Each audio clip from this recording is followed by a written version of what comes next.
Welcome back. There is joy and struggle in finding, sustaining, and restoring your first love. Dr. Will and Dr. Grace Nichols are here to show us how to do it. Welcome back. Thanks for being here. Awesome. We're glad to be back. So this latest book, First Love, True Love, Best Love, is the fourth in a series? Yes, my wife and I have been writing books about marriage and relationship now for, I guess, about 6 years. Almost every 2 years we write another book. And the first three dealt with the body, soul, and spirit of love. And this one here really deals with the basics of love.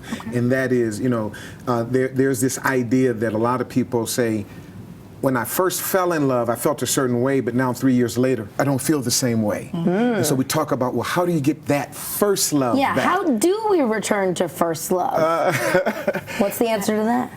Well, me and my wife wrote a book, and one of the things that we talk about is returning and restoring.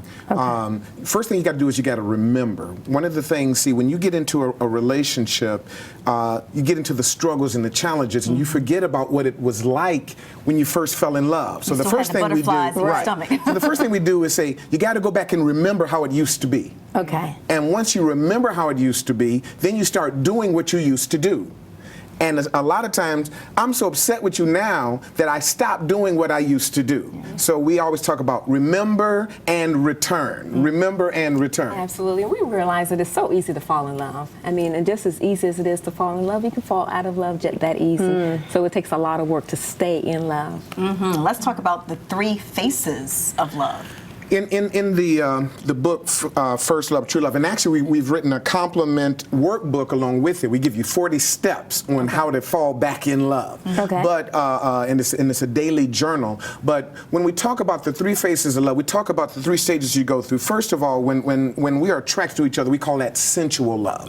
You know, who's your favorite man, who's your favorite woman, whatever attracts you, that's what attracts you. But then it has to graduate to the next level of love, which is what we call friendship love.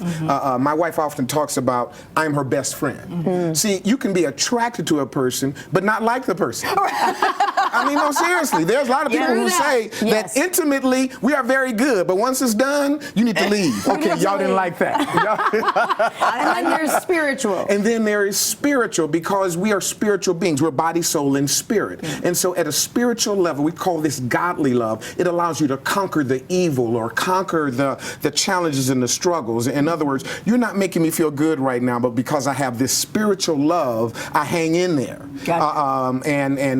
Because the first two are very reciprocal, the third one is not. I can love you in spite of. I love you regardless of. And finally, that's why you have to have that. Before we run out of time, what's the difference in climbing into love versus falling into love? Oh, like I said, it's easy to fall in, but every day, just like you brush your teeth, you've got to do things to stay in love. So, you know, whatever it is, if it's saying nice words, or if it's complimenting the person, building them up, or, you know, whatever it is to stay in love, it's hard work.